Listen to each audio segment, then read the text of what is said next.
Es viernes, ya empezó el fin de semana, son las 10 de la noche y es la hora de opinar.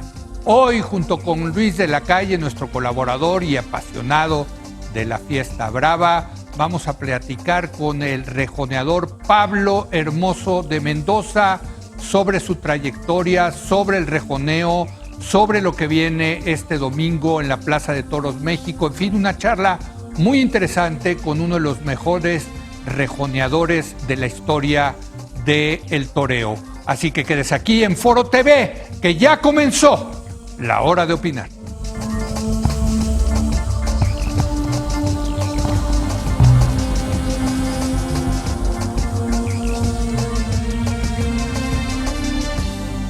Muy buenas noches. Bueno, hoy tenemos la presencia de uno de los rejoneadores más grandes de la historia y me atrevo a decirlo, nos da un enorme gusto recibir a Pablo Hermoso de Mendoza.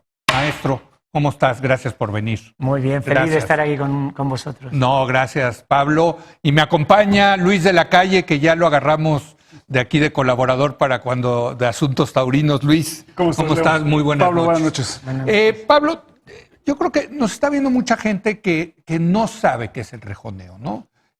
¿Cómo lo explicarías? ¿Qué es el rejoneo? Bueno, yo lo explicaría como el arte de torear un toro con un caballo. Uh-huh. Algo que además nos puede transportar a épocas anteriores, a ese caballo de guerra, donde se enfrentaban en la guerra con no más arma que una espada y un caballo, ¿no? Sí. Entonces el caballo era el vehículo que te hacía sortear el peligro, que se enfrentaba a él, pues ahora eso lo trasladamos a una situación frente a un toro, con la peligrosidad del toro, pero a intentar crear arte. Uh-huh. Crear movimientos estéticos, una danza donde se entremezcla el arte, la estética, pero también la muerte. Sí. La posibilidad de que haya un percance, ¿no? Uh-huh. Así definiría yo un poquito el arte de torear a caballo. Luis. De hecho, el rejoneo es anterior al toreo a pie. Uh-huh. Pepe Alameda, que era un gran cronista español que vivió en México muchos años, decía que los toros se originaron en la Edad Media por el entrenamiento de los caballeros a caballo, uh-huh, para la guerra, y a veces entrenaban con toros bravos, ¿no? Uh-huh. Y luego ya en el siglo XVI, XVII hubo mucho toreo a caballo y después vino el toreo a pie. Entonces es el antecedente del toreo a pie, que luego quedó en desuso a caballo y se empezó a tener más éxito a pie. Y después regresó a través de Portugal ya en el siglo XX, ¿no? Así es, fue un poquito, como tú dices, los nobles eran los que cuando no había contiendas, pues... Por eso eran caballeros, caballeros en el sentido de que tenían caballo, pero te eran nobles. Así es, y entonces alanceaban toros, entrenaban con ello, y el toreo a pie como que empezó ayudándolos a ellos. Era más el pueblo llano, el que participaba pues con sus capas de vestir para intentar pues ponerle el toro en suerte o ayudarle al caballero, ¿no? Y después pues en España fue tomando mucho más arraigo el toreo a pie, toreo del pueblo, sí, y en Portugal al contrario, ¿no? Fue el rejoneo el que se siguió manteniendo como el arte nacional de torear. ¿Y cómo llegaste tú, Pablo, a ser rejoneador? Cuéntanos de esa decisión. ¿Llegaste por el lado del toro o por el lado del caballo? Por el lado del caballo.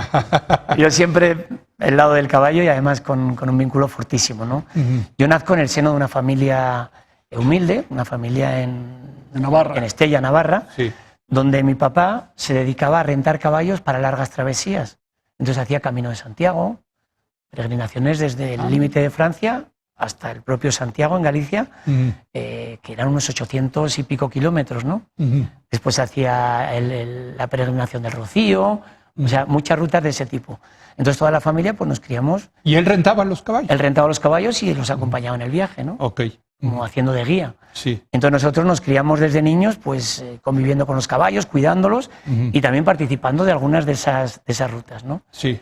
Después, como a mis 10, 11 años, empecé a participar en algunos concursos ecuestres por mi zona, por el norte, en Salto, uh-huh, y corrí campeonato de España de infantiles, fui campeón del norte, y ahí ya empecé a entrar ya en una modalidad un poquito más deportiva, ¿no? Uh-huh.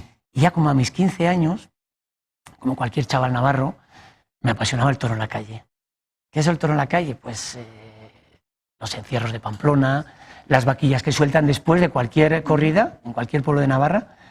hay vaquillas para que toda la gente del pueblo pueda probar suerte, ¿no? Sí, sí, sí. Entonces me encantaba participar como cualquier chaval de mi edad en todo ¿Te eso. ponías a correr? Sí, me ponía ¿Hiciste a correr la pamplonada? Sí, muchas veces. No me digas, sí, mira. tengo bonitos recuerdos. ¿Delante de los toros o atrás? No, delante. Siempre que pude, delante. No, qué valiente eres. Y entonces...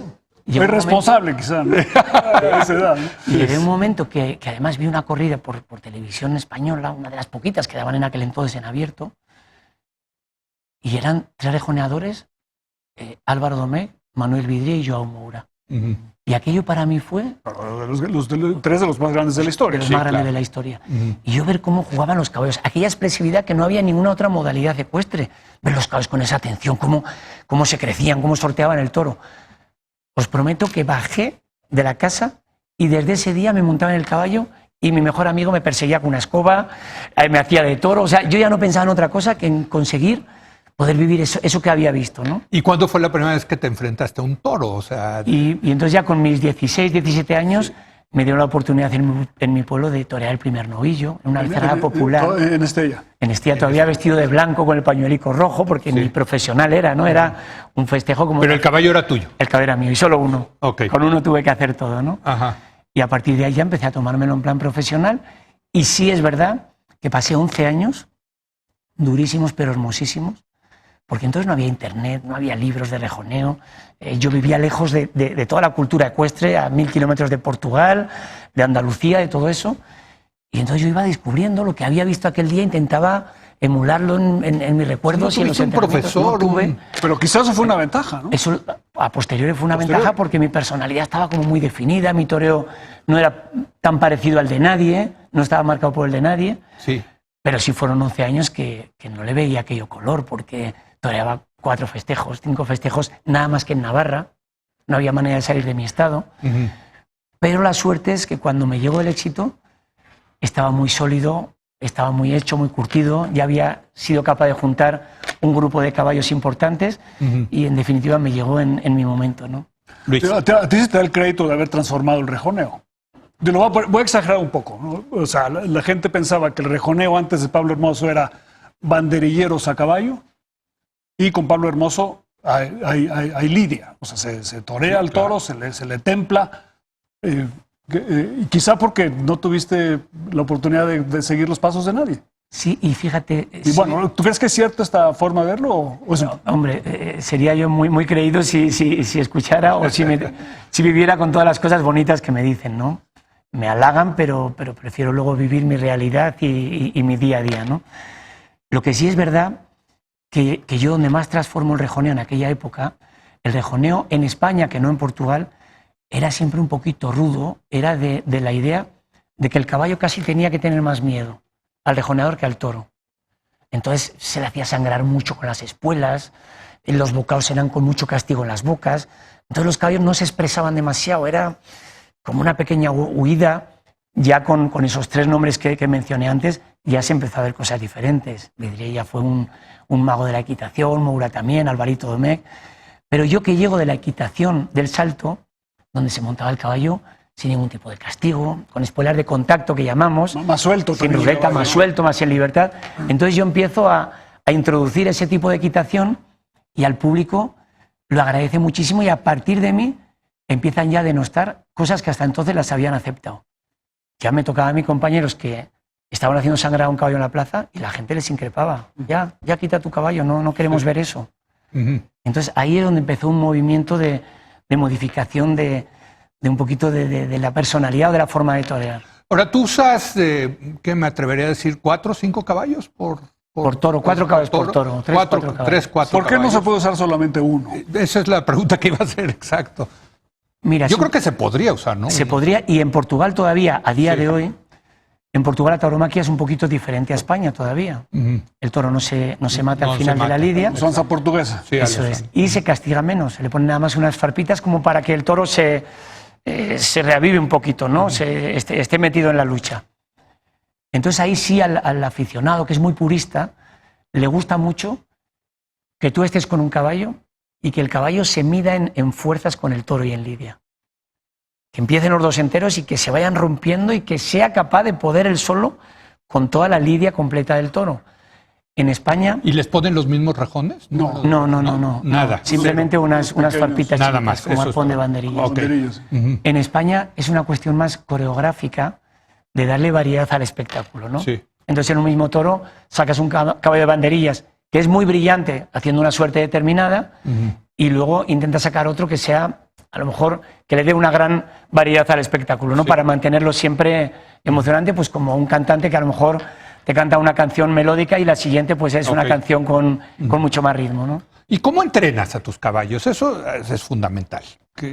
¿Cómo se le hace? Bueno, ¿cómo los crías? Quizá primero, ¿no? Exacto. O sea, Exacto. La mayoría de los caballos son lusitanos, ¿no? Mira, la base del caballo de toreo es lusitano. ¿Por qué? Pues porque los portugueses durante 100 años estuvieron seleccionando el caballo para toreo. Por cierto, ¿no? preciosos. O sea, una cosa de estéticamente verlos. Que esas son otras las ventajas de que salgan 4 o 5 en una lidia, porque desde el punto de vista del espectador, ves caballos hermosísimos. hermosísimos. Siempre es más entretenido, ¿no? Sí. Entonces, como te decía, llegando a esa genética portuguesa de trabajos, de años de trabajo de ellos, yo hago mi propio criadero. ¿Por qué? Pues porque me encuentro en un momento que tengo en mi casa un ramillete de sementales magníficos, caballos históricos que no puedo permitir que pasen la vida sin dejar descendencia, ¿no? Entonces empiezo a criar con cagancho, con chicuelo, con gallo, con mis mejores Con sementales, con mariachi. Mariachi, claro. Y compro yeguas de las mejores genéticas que había en Portugal y empiezo a hacer mi propia alquimia, ¿no? Mi propia alquimia es que dentro de esas bases lusitanas, a veces empiezo a jugar con un poquito de árabe, con un poquito de cuarto de milla. Incluso voy a Alemania y compro unas yeguas hannoverianas de alta competición, buscando cosas que yo sentía que mi caballo lusitano podía tener limitaciones para hacer lo que yo quería frente al toro, ¿no? Es otra vez el lado de venir del caballo y no del toro, ¿no? Claro. Y entonces voy seleccionando y a día de hoy pues tengo una parte siempre lusitana, por ejemplo, Disparate, que es de mis mejores caballos, es pura raza. Pero luego hay caballos como Berlín, que es un caballo mitad alemán, mitad lusitano, que te da un plus, ¿no? Es un caballo con un potencial que da sensación que lo van a agarrar los toros y se va con una suavidad, como si fuera un Ferrari, ¿no? Un motor por encima de lo normal que utilizas.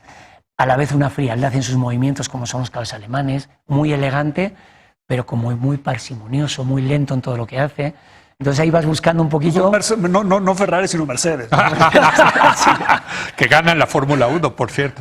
Pero dime, ¿y luego cómo los entrenas, Pablo? Mira, el entrenamiento es la parte, si eres aficionado de verdad, Sí. es la parte más fascinante. Porque yo siempre me comparo con un pintor, ¿no? Un pintor que le gusta ir a exponer su obra Sí. o realmente pintarla.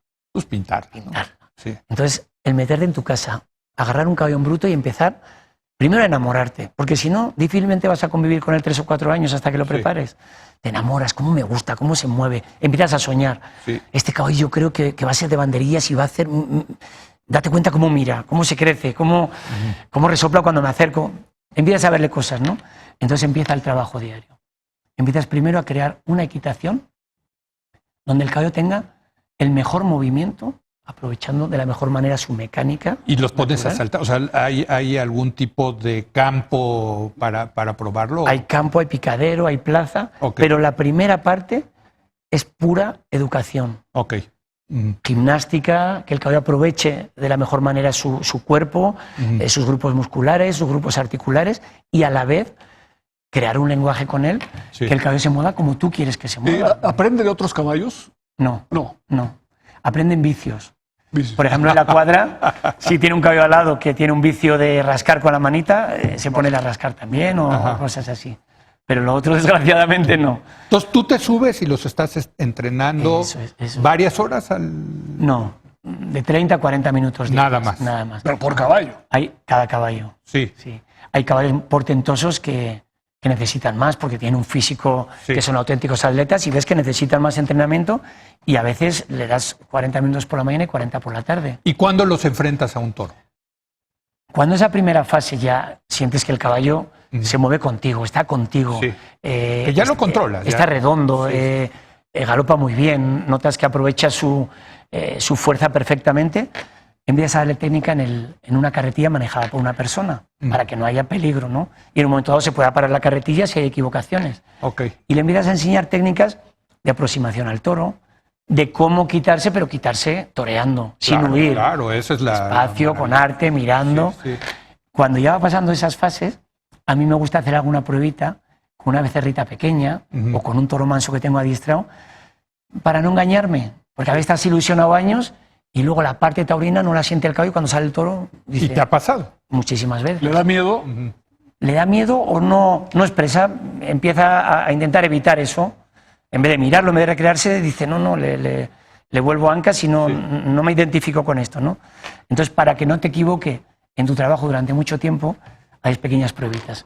Sí. Una vaquita, a ver que le dé una embestida y si ya ves que el caballo la mira o que incluso algunos se presentan agresivos, quieren pelear con ella, ya te da más ilusión para seguir trabajando, ¿no? Y después viene pues la experiencia de torear. De torear vacas en el campo, vacas en la plaza y en la plaza. Eso es una experiencia como una persona que, por más técnica que le des, luego él aprende a entender a su oponente, al que le embiste, ¿no? Y decir, este toro me está esperando, pero me puede sorprender. Eso solo se le da la experiencia, el torear mucho. ¿El caballo tiene adrenalina? O sea, ¿sabe que llegó a la plaza y actúa distinto? Muchísima. El caballo es un animal de los más miedosos. Nunca enfrenta, en su estado natural nunca enfrenta ningún peligro, siempre huye. Y esa es la auténtica magia del toreo a caballo. Yo a día de hoy todavía no me explico. No tiene defensas, el caballo es un animal que no tiene defensa. Claro, él siempre huye. Siente un león, siente un lobo, un peligro y él huye siempre. Entonces, el auténtico misterio del rejoneo que a día de hoy todavía me cautiva es, yo a veces lo comparo con la película de Avatar. El dragón, no sé qué, y cuando se conecta a él, ya el dragón es parte de ti.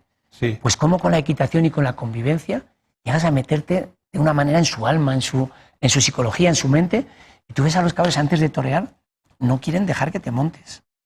No quieren que me acerque, o sea, me vas a llevar a la plaza y no quiero. Mira. Se ponen agresivos entre ellos, algunos se quieren pelear. Están viviendo el momento y saben perfectamente lo que van a hacer. Te subes y el momento que te sientas es como que, ya, vamos. ¿El que entrena al caballo tiene que ser el mismo que lo monta? Debe ser. Y del éxito de una suerte a caballo, ¿qué porcentaje es el caballo y qué porcentaje es el jinete? Bueno, no siempre es el mismo, ¿no? Pero hay caballos que ponen mucho y hay otros que son un poquito más manejados por ti, ¿no? Más creados, diría yo.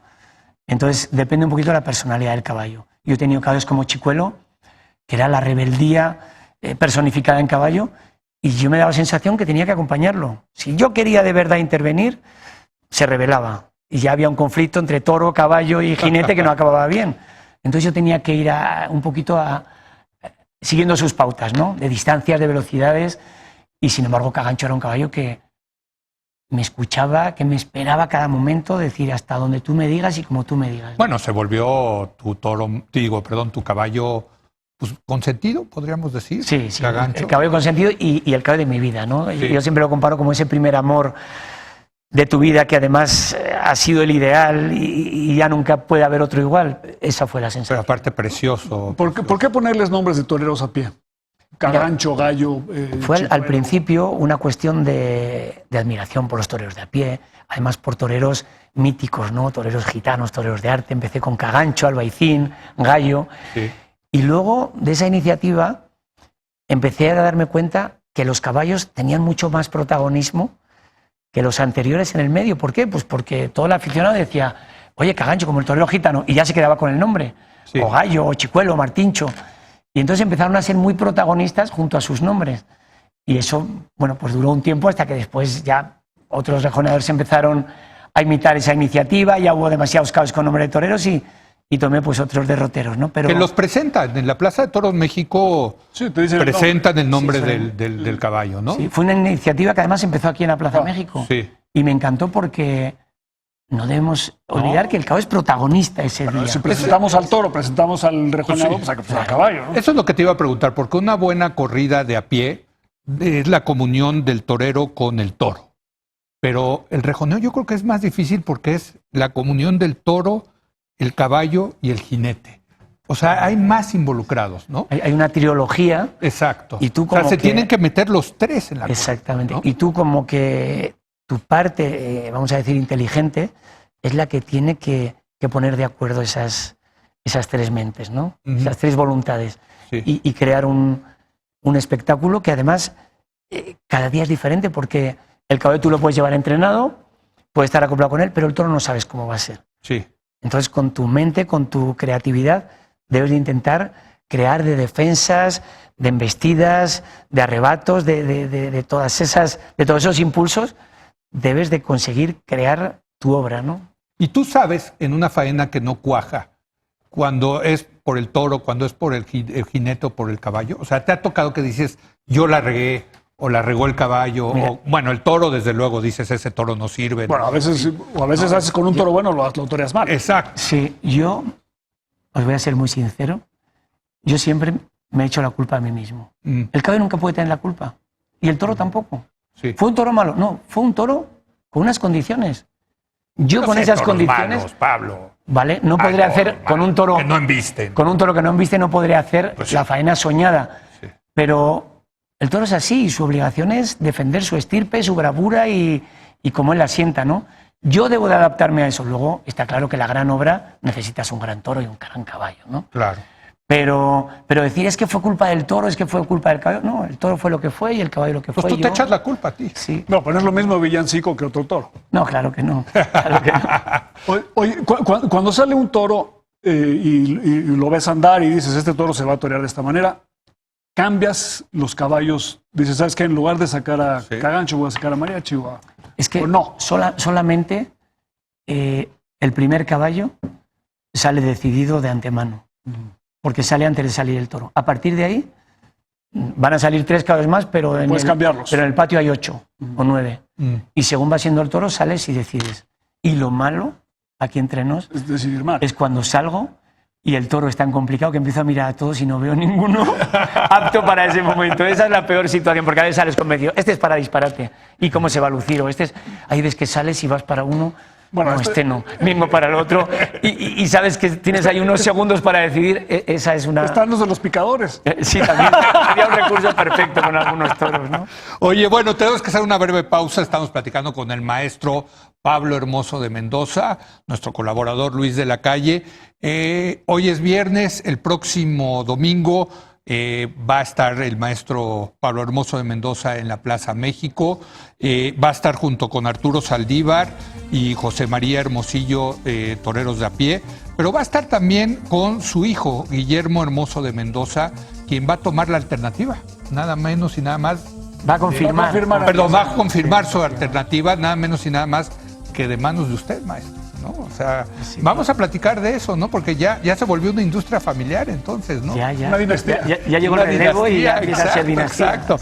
Bueno, 4 toros de los Encinos y 4 de Santa Fe del Campo, próximo domingo en la Plaza de Toros México. Regresamos en nuestra charla con Pablo Hermoso de Mendoza en un momento más.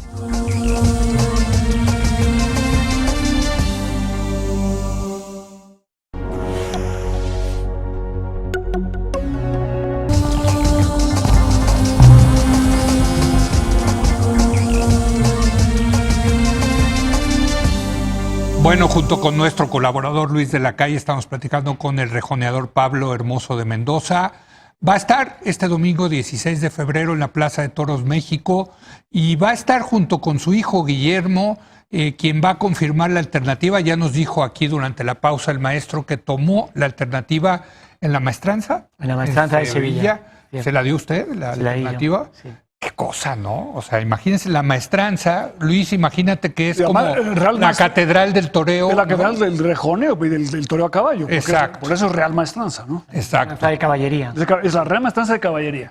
Exacto. Imagínate. Bueno, qué momento, maestro, ¿no? Qué momento, Pablo. Increíble. Sí. Increíble porque, mira, recuerdo una sensación muy fuerte, ¿no? Mi familia, o sea, mi mujer, su mamá, mis 2 hijas en Barrera, yo con Guillermo aquí, teniéndole que ceder los trastos y diciéndole pues lo que entre él y yo se quedó.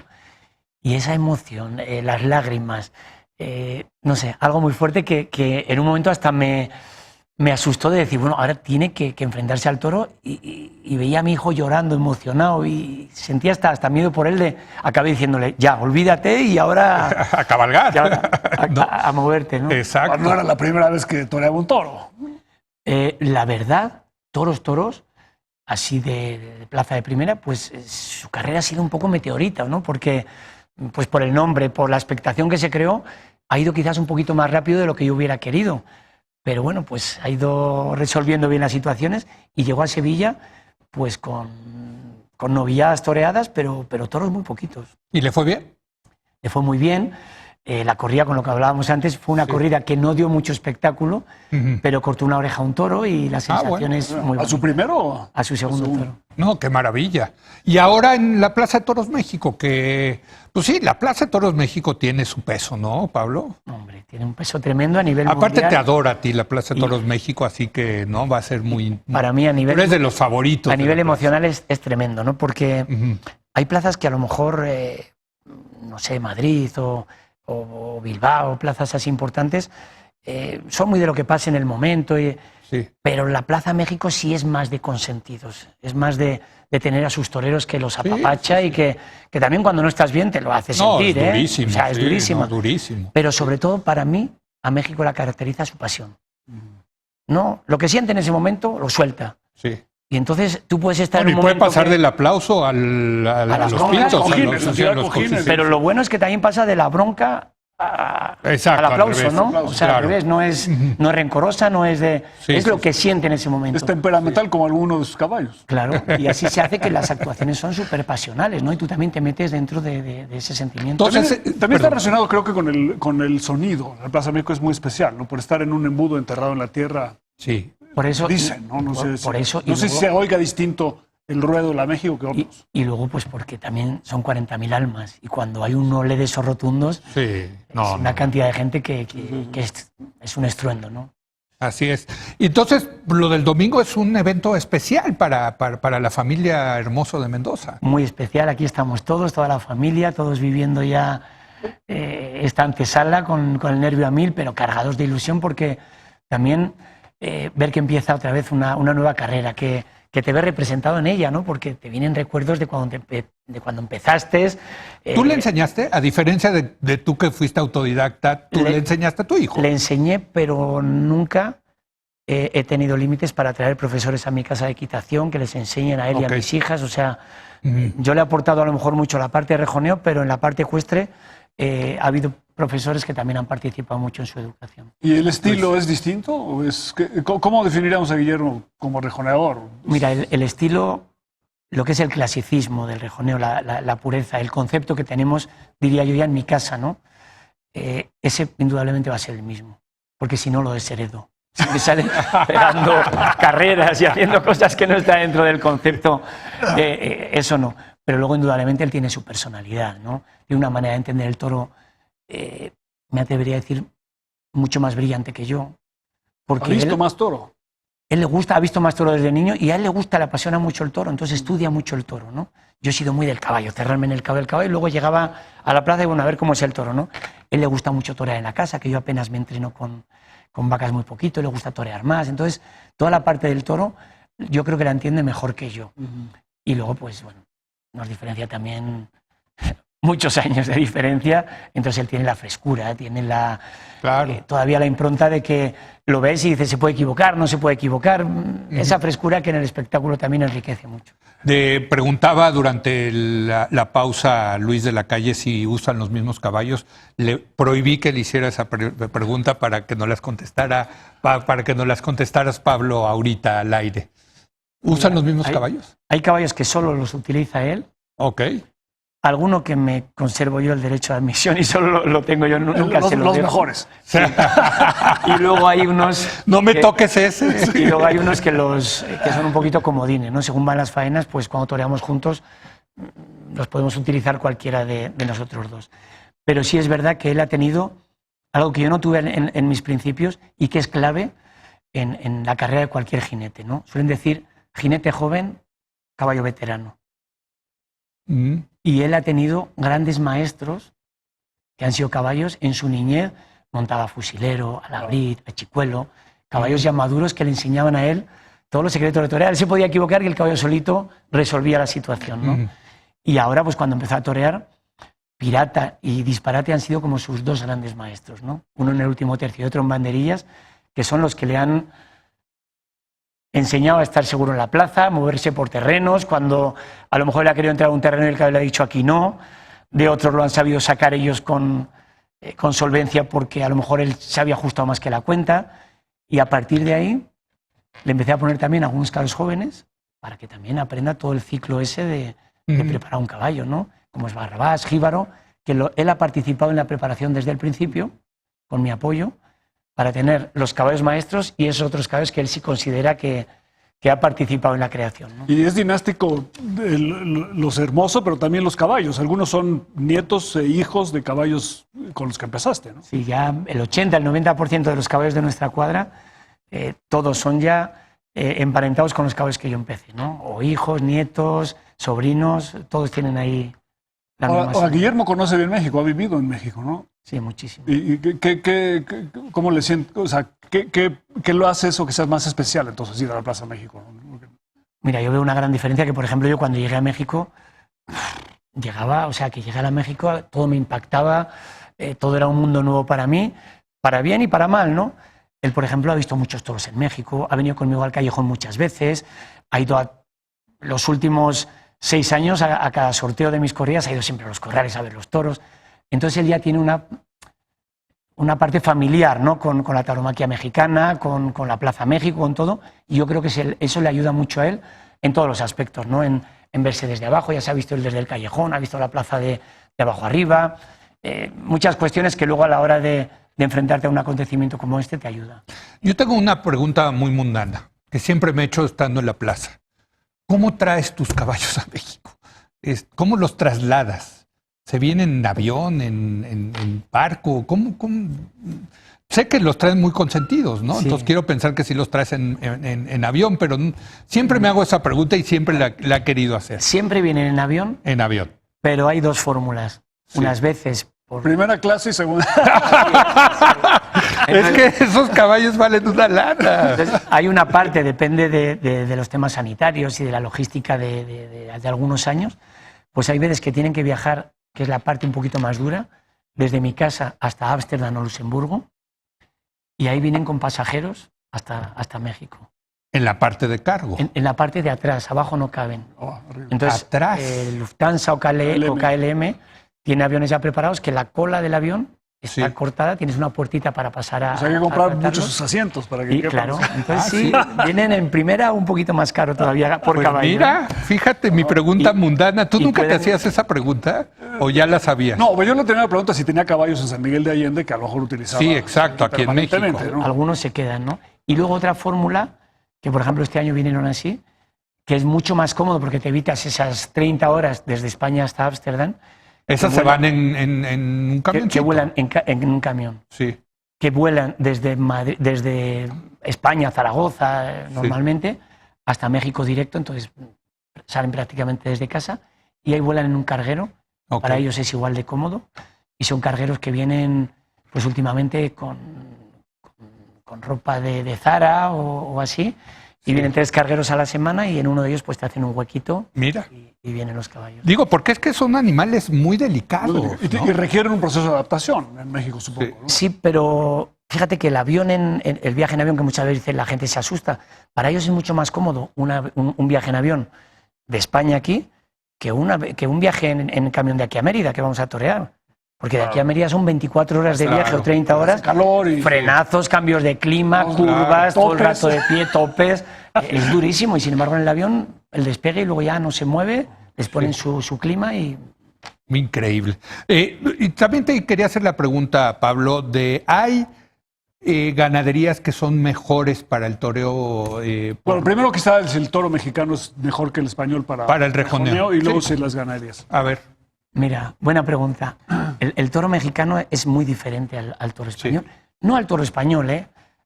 El toro mexicano es muy parecido o muy similar al toro saltillo en España, que es la misma familia. Claro, ¿no? es lo mismo. Sí, sí. Lo que pasa es que luego en España lo que más se lidia es parladé y murube. Parladé a pie y murube a caballo. Entonces, esos dos encastes sí son muy diferentes al toro saltillo y toro mexicano en especial, ¿no? Ok. ¿Cuáles son esas diferencias? El toro mexicano puede ser un poquito menos peligroso que el español, con menos acometividad, menos rapidez de embestida, pero al caballo le genera a veces más desconfianza porque es un toro que te espera en su terreno. Es menos franco, ¿no? Protege su terreno. Entonces tú con el caballo tienes que abordarlo y tienes que pasarlo al otro lado. Eso al caballo le crea mucha inseguridad porque siempre tiene el toro delante. Sí. Es como un objeto que tú vas con el carro y tienes otro coche delante que te puede chocar, ¿no? Te da más miedo que si lo tienes a un costado. A un lado, sí. El toro español que tiene mucha acometividad, si te equivocas, Pero siempre hace lo mismo. el golpe es tremendo. Pero cuando tú Es más predecible. lo engañas un poquito o desvías su embestida, por la fuerza que trae, se va hasta allí, hasta la cola del caballo. Sí. Entonces el caballo aprende que viene fuerte, pero le hago así y me lo pongo atrás, ¿no? Sí. Y ya me deja todo el campo para mí libre. Eso al caballo le da como espíritu de que vence más fácil, ¿no? Esa es la gran diferencia entre los dos. El toro mexicano embiste de una manera más pausada. Se puede templar más a pie, por lo menos, ¿no? Sí, embiste más lento, Más lento. y en el rejoneo te obliga a reducir la velocidad del caballo, que también es complicado. Claro. Llevar Además, pero ralentizado. el El caballo caballo quiere salirse de ahí, huir, ¿no? claro. Quiere huir. Entonces, adaptarlo a esa embestida corta, lenta, ralentizada, se complica. Pero también a veces la velocidad fuerte del toro español al caballo lo saca de quicio. El caballo ya cuando va a un ritmo que ya empieza a ser fuerte para él, la respiración, la Ya agitación, lo empieza a sientes, pesarte la claro. mano, ya su equilibrio se pone mucho más volcado hacia adelante y también se complica. Es mucho más rápido que el toro, ¿no? Sí, mucho más rápido el toro español que... No, el caballo que el toro, ¿no? Pues sí. Fíjate que... O lo puede alcanzar. Sí, un ¿no? toro. Fíjate que siempre le da sensación al público que bueno, el caballo corre más que el toro, ¿no? Pero es una cuestión que cuando tú sales en un acoso y derribo en el campo y tú persigues a un toro por detrás, no lo alcanzas. Entonces, o sea, es una cosa a distancia. ¿sí? En Mira, corte, Es una cortas cuestión distancias. de embestida o huida, ¿no? Como que el que huye corre más. Cuando el toro te va embistiendo, como quiere agarrarte, pues tiende o a humillar o a frenarse un poquito para tirarte el derrote, y eso le hace siempre reducir un poquito su embestida. Pero cuando tú sales en un corredero y quieres seguir a un toro, en los a largo recorrido sí corre más el caballo, pero en un sprint no lo alcanza. No lo alcanza. En cuanto a las ganaderías, sí hay ganaderías que son mejores para el rejoneo que para el toreo en Sí, pie. totalmente, totalmente. Aquí en México, ¿cuál dirías que es? Aquí, por ejemplo, una ganadería emblemática en mi carrera ha sido Los Encinos. Sí. O sea, es una ganadería que tiene ritmo. Tú para el caballo lo que más quieres es que te persiga. Y que te persiga con un ritmo un poquito uniforme, ¿no? Que no haya cambios de ritmo. Porque si al caballo ahora le sigue a 10 por hora y de repente se le pone a 40 y otra vez baja a 10, eso al caballo lo descompone, ¿no? Sí. Que tenga ritmo. Y luego, muy importante, que venga. Cuando tú lo citas, que arranque el toro. De lejos. De lejos. Si el toro te está esperando, luce menos. Tú estás siempre encima del toro y no hay recorrido en sus embestidas. Claro. Bueno, ¿Es necesario afeitar al toro? Sí. para el rejoneo. Para el rejoneo. Sí, sí, sí. Te voy a decir por qué. Explica qué es, porque hay mucha gente que no va a saber qué es lo de... De despuntarla. Despuntar los cuernos. Los cuernos para que no hieran al caballo. Y se dice afeitar porque al toro en el testuz se le reducía la cantidad de pelo para que el cuerno pareciera tan largo como era, a pesar de que le hubieras rasurado un poco la...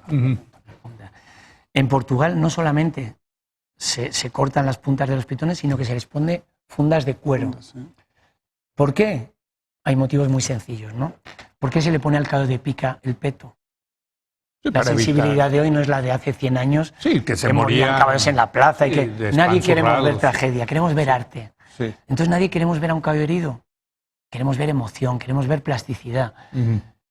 Y luego hay otra cosa que ha habido compañeros que han toreado toros en punta como un reto, ¿no? Yo no lo haría jamás. ¿Por qué? Porque yo decido jugar con mi vida y arriesgarla. Pero yo decidir arriesgarla de mi caballo a torear en puntas cuando él no ha decidido jugarse la vida y que en cualquier equivocación mía me hieran al caballo de muerte, o sea... ¿Y no pierde el toro por afeitarle los El cuernos? sentido de la El distancia, sentido, exacto. Eso Mira, es lo que al final es muy poquito lo que se Sí, quita sí, sí. y normalmente se hace con tiempo. lo haces con tiempo, pues el toro, ok. como tú cuando te O cortas sea, los las afeitan uñas, mucho con ¿cuánto un tiempo, antes? Eso No es, pues a lo mejor 20 días antes o 15 días antes muchas veces. Entonces ya se acostumbró Si está hecho así, pues él ya se acostumbró a rascarse y tomó su medida, ¿no? Como tú cuando te cortas las uñas. Claro. Bueno, déjenme hacer una última pausa y regresamos con el maestro Pablo Hermoso de Mendoza, que va a estar este domingo en la Plaza de Toros México, alternando nada menos que con su hijo Guillermo, y vamos a regresar en un momento más.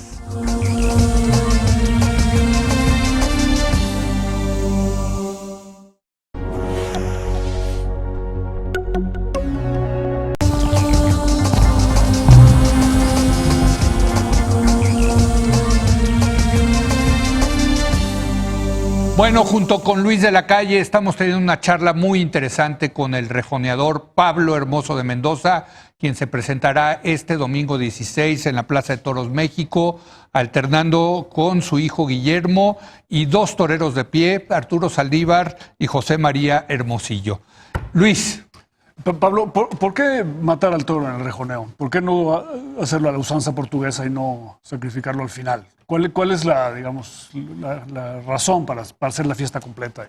Mira, es un tema cultural, un tema que además creo que, no soy muy buen historiador, pero creo que viene por una bula papal, que un papa determinado hace tantos años puso la prohibición de que se mataran los toros. En Portugal. En la península ibérica o en el mundo del toro, no vamos a hablarle. Y entonces Portugal hizo caso de esa bula papal y dejó de matar los toros, y España se rebeló y siguió matándolos. Entonces ya luego se hizo como una diferencia, vamos a decir, cultural entre Portugal y España, donde en España sí se sacrificaba el toro y en Portugal no. Pero la verdad, a día de hoy, creo que los taurinos debemos de abrir una puerta. Debemos de abrir una puerta a la fiesta y pensar en evoluciones, ¿no? Qué bueno que mencionas eso, Pablo, porque aquí se genera mucha controversia cuando hablamos del tema taurino. Hay gente que dice que es una barbaridad. En fin, ¿tú cómo sientes? ¿Dónde está la fiesta brava ahorita en eso? Y me gusta que digas, hay que abrir la posibilidad de cambiar quizás las reglas de la tauromaquia. Así es, mira, la fiesta es está muy enquistada en las tradiciones y ha estado bien que esté, ¿no? Porque debemos de mantener nuestras tradiciones. Y es parte de la propia fiesta, sus ritos y tradiciones. Sus ritos y su liturgia, es una fiesta litúrgica, ritual. Claro, pero hay que entender que hoy día hay mucha opinión, hay también mucho desconocimiento por parte de mucha gente que no convive con los animales. Entonces, cuando no convives con un animal, ves este sacrificio y te parece una salvajada, y los entiendo perfectamente. Los entiendo perfectamente. Ahora, ¿yo qué les diría? Primero, no puedes hablar de algo sin conocerlo. Tú tienes que conocer del toro, porque no es menos salvajada ver a un león matar un cervatillo de una semana. Y eso lo vemos en documentales y se nos cae la lágrima, pero decimos, es natural. Sí. En canales ecologistas, supuestamente. Eso es natural. Pero sí es ¿no? natural. Claro, es natural, pero lo que hacemos... Bueno, es la naturaleza. Claro, pero es que el hombre también debemos tener algo de natural todavía, por muy civilizados que seamos. Entonces nos quedan todavía esos ritos ancestrales que también, qué bueno que en alguna disciplina como la tauromaquia sigan quedando vivos, reductos de todo eso, ¿no? Pero luego voy a ir a otra parte. Yo hablaría de bienestar animal. Yo soy un amante de los animales. Toda mi vida, incluido el toro, toda mi vida la he dedicado a ellos y al cuidado de ellos, ¿no? Entonces yo hablaría de bienestar animal. ¿Qué es el bienestar animal? Darle a cada animal su vida lo mejor posible, pero dentro de su hábitat, dentro de su carácter. No es el mismo bienestar animal el de un perrito, un chihuahua que lo tenemos en nuestra casa con su mantita y bien cuidado y es un animal frágil que debe vivir así, a compararlo con el bienestar de un tigre. El tigre no quiere vivir en nuestra casa con una mantita. Mucho menos en un zoológico. Mucho menos en un zoológico. ¿No? Entonces, esas son las diferencias que alguien que conoce los animales puede darles, ¿no?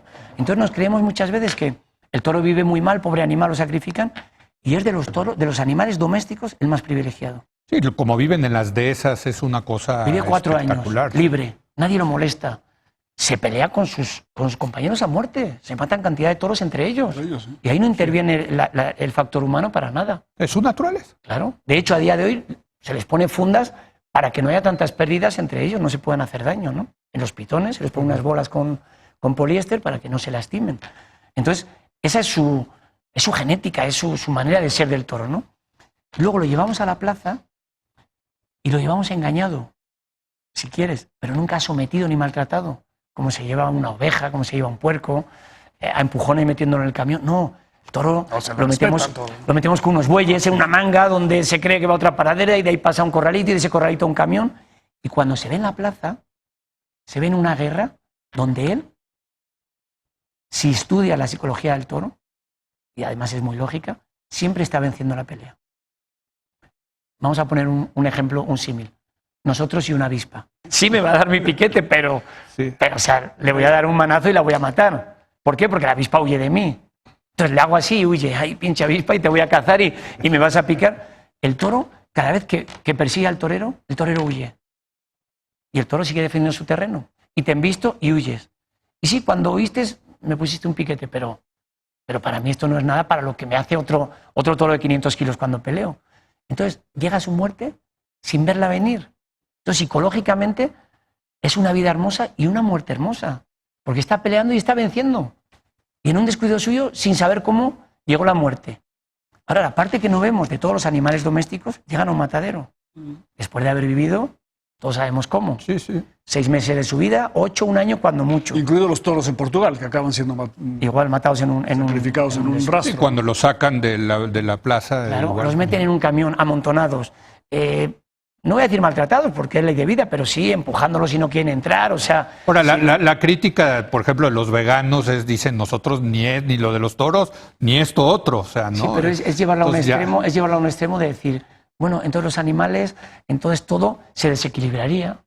O sea, ¿quién criaría toros para no comerlos? ¿Quién criaría borregos nadie, para lo no que tal? dicen es no hay vacas que para que den leche, o sea... No habría toro claro, de lidia. a lo mejor un día llega y comeremos, el toro de lidia desgraciadamente... desaparecería. Y la otra cosa... También desaparecerían los la otra pollos, cosa que a mí me cuesta mucho trabajo, la verdad, transmitírselo a la gente antitaurina, es el respeto que hay al toro en la plaza, ¿no? Esa es la parte que ellos... no lo entienden y la verdad dicen, no, son puras jaladas tuyas, de que la verdad es que no, la ventaja la tienen los toreros y los rejoneadores, el toro sufre, ¿no? Pero es difícil, ¿no? Transmitirles el respeto que hay en la plaza al toro. Esa es la parte que ellos a veces se equivocan, como que nosotros, lo que más les molesta es que nosotros hagamos un espectáculo de eso, ¿no? Lo que no entienden es que hacemos un espectáculo lleno de liturgia, lleno de respeto y lleno de admiración al toro. Por ejemplo, yo podría matar al toro por un costado. No está prohibido. ¿Y qué me pasaría? Se me echaría la gente encima. No me lo permite. Por lo tanto, no queremos hacer sufrir al toro. Sí. De hecho, ni no el puedes, público ni el torero. como rejoneador no puedes citar al toro para matarlo de cualquier lado, tiene que ser de frente. Claro, entonces te exigen como unos cánones de decir de respeto. Sí. Y tienes que poner la espada en un sitio donde sea efectiva y donde sea a lo mejor menos dolorosa. O sea, siempre con respeto al toro. Esa es la parte que ellos también tienen que entender, pero yo de verdad te digo que también los entiendo muy bien a ellos. Y en el porque ellos, si comparan a un toro con un perrito, pues dicen, oye, yo veo que a un perrito en la calle le están pinchando con algo y yo soy el primero que me rebelo, ¿no? Así es. Luis. Pablo, ha habido algunos toreros que se convirtieron en rejoneadores, ¿no? Juan Belmonte y en México el gran torero Carlos Arruza, que fue un gran torero de a pie y luego un gran rejoneador que murió desgraciadamente siendo rejoneador en un accidente en la carretera de Toluca. Al revés, un rejoneador torero bajarse a pie. Bajarse a pie. Lo has hecho quizá con la muleta algunas veces cuando el toro no dobla o lo que sea. Mira, en mi caso no, porque como os he dicho, mi vínculo a la fiesta viene siempre del lado del caballo, ¿no? Pero hay otra condición que yo creo que también marca que no haya pasado hasta el momento. El torero a pie, cuando a lo mejor a una cierta edad ya se ve un poquito más mermado de facultades para torear a pie, ve una salida en torear a caballo donde necesita menos condición física, ¿no? Y aprovecha todos sus conocimientos del toro para poder torear a caballo, ¿no? A la contra, un rejoneador que dura más años toreando, si decidiera, cuando ya pues tiene 50 años o 40 y muchos, empezar una carrera de a pie, ya sus condiciones físicas no le darían para el aprendizaje necesario, ¿no? Sí. ¿Tú has toreado a pie? Yo he toreado a pie algo en el campo, vacas, pero nunca me lo he planteado, me bajaba a descaballar un toro, o le he dado 2 pases, pero claro, nunca en plan profesional, ni sé torear como para hacer una faena completa.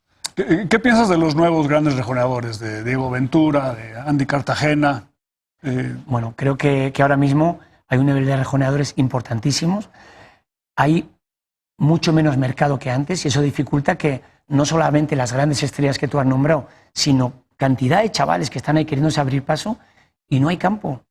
O sea, ¿cómo no hay campo? No hay suficientes corridas. Mira, llegamos a España y hay una corrida de rejones por feria. Llegas a Bilbao y hay una. Y claro, hay 3 huecos, 3 puestos. Sí. Entonces, indudablemente las empresas contratan a las figuras que llevan gente. Y que no se jubilan. Y que no se jubilan. Y si ya coincidimos 2 hermosos, pues completamos 2 huecos, ¿no? Exacto. Entonces, está muy complicado para los chavales jóvenes el poder introducirse, el que haya un poquito de campo profesional, ¿no? ¿Qué sigue para Pablo Hermoso de Mendoza? Tú que ya lograste todo, ya ahora lograste hasta que tu hijo esté rejoneando contigo. Faltan las hijas. Bueno, sí, claro. No, ya no, ¿eh? No. ¿Qué sigue? ¿Qué sigue en tu carrera, Pablo? Mira, yo siempre fui de la idea. Primero, cuando empecé a torear, cada corrida me pesaba mucho y decía, yo me voy a retirar muy pronto porque esto es durísimo, porque me fui enredando y, como decía García Márquez, no hay proyecto que haga la vida, sino que la vida te lo va trazando, ¿no? Aquí estoy con 53 años, toreando todavía, lleno de ilusión. Después pensé, si esto es lo que más me fascina, lo que más me gusta de mi vida, ¿cómo voy a cortar esa parte de mi vida, no? Es decir, o sea, ya muero a mi pasión. Entonces, siempre, a partir de una edad, empecé a pensar, no me voy a retirar nunca, pero voy a ir adaptando la profesión a mi momento. Si un día resulta que toreo nada más que en mi pueblo, un tema benéfico, sí. o unos festivalitos, pues los haré, pero me mantendré vivo, seguiré montando a caballo hasta que mis condiciones físicas me lo permitan. Cuando platicamos con el maestro Enrique Ponce, ¿te acuerdas que decíamos que una de las cosas importantes de los toreros es saber cuándo retirarse? Sí, por eso te digo que sí siento que estoy a puntito de salirme del gran circuito. Y más ahora con mi hijo. Sí, ya. Siento que mi hijo tiene ahora una carrera, un futuro por delante, que yo me voy a ver representado en él y lo voy a vivir a través de él. Eso me va a quitar la necesidad de estar yo en las plazas y a lo mejor lo puedo vivir de una manera, como te digo, fuera de ese gran circuito, fuera de esa gran competencia, ¿no? Decir, pues sí, voy a venir y voy a torear una corridita en San Miguel de Allende, otra en Estella, a lo mejor un año en Madrid, pues porque sí, porque me ofrecen un cartel especial de veteranos, de lo que sea, y seguir sintiéndome vivo en la profesión. Pero, por ejemplo, mi planteamiento en España este año, se lo hice a mis apoderados, no me gustaría torear más de 10, 15 corridas máximo. ¿Cuándo, el año que más corridas has hecho, cuándo fue? ¿Lo tienes claro o no? Hubo un año que toreé 147 corridas. 147, más que Ponce, que había toreado 100. Oh, sí. Y Ponce durante 10 años pasó las 100 corridas y yo también pasé las 100 corridas. Somos los dos que más hemos toreado. ¿Y cuántos caballos se requieren para hacer eso? Bueno, increíble. Os voy a contar que hubo un mes de agosto que toreé 34 corridas. ¿34? Pero pues, ¿qué te echaste? Hay veces que dos Había días por que día. toreaba por la mañana en Francia y por la tarde en Bilbao, por la tarde en Badajoz y por la noche en Portugal, dividía cuadras, mandaba una cuadra a un sitio, otra a otro. Wow. Fue esos momentos de vorágine, de gloria, de romper, que todos sitios te querían ver, que tú estabas lleno de ganas. Sí. Ahora sería impensable, o sea, ahora me da vértigo solo pensar en ese ritmo. 34 en un mes, ¿qué tal? Oye, y sobre la vestimenta del rejoneador, digo, hay dos, ¿no? El campero corto y el lusitano, ¿no? El que se llama la Francisca, creo que le llaman, ¿no? La Federica. La Federica, perdón. Tú usas una especie de combinación, ¿no? ¿O no? Sí, yo utilizaba el traje tradicional del campero andaluz. Que era el campero andaluz, ¿no? Era como un traje charro de aquí de faena que pasó a la plaza, ¿no? Pero luego, cuando toreábamos corridas goyescas, en la zona de Ronda, toda la sierra de Málaga... en Arles, en Francia, también hay una goyesca. También, entonces nos poníamos un traje, también andaluz, pero un traje más de gala, ¿no? Era un traje que se utilizaba más pues, en fiestas de gala o en acontecimientos. Y para mí me resultaba mucho más cómodo, pues porque la casaca era una casaca de equitación, por sus formas. El pantalón es un pantalón ajustado también, que es parecido al de cualquier modalidad ecuestre, y luego te quitabas los tajones. Los tajones es algo que se utilizaba en el campo pues para no espinarte o para el frío de la mañana, pero ahora frente a un toro, ¿yo para qué quiero llevar un delantal de cuero que me entorpece, que me voy a subir en el caballo y no me deja, que por mantener una tradición... Que pesa, además. Que pesa. Pues llegó un momento que dije, oye, creo que hay que innovar un poquito esta parte, yo me identifico más con este otro traje, que es de la misma la misma parte de Andalucía, andaluz y de equitación, ¿no? Y entonces empecé a cambiarlo y bueno, pues ya me quedé con él. Bueno, ya se nos acabó el tiempo, ya hace mucho tiempo, por cierto, ya me está matando el productor. Decía Pablo, ¿cómo va a ser 1 hora? ¿De qué vamos a hablar?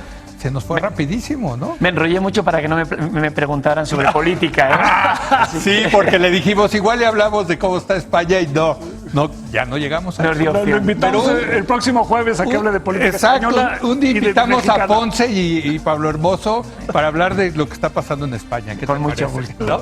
Gracias, Pablo. Un placer. Que haya buena tarde el próximo domingo. Muchísimas gracias. Gracias, Luis, por acompañarnos. Luis, un placer. Gracias a usted. Yo lo veo el próximo lunes en punto de las 10 de la noche, cuando otra vez sea la hora de opinar.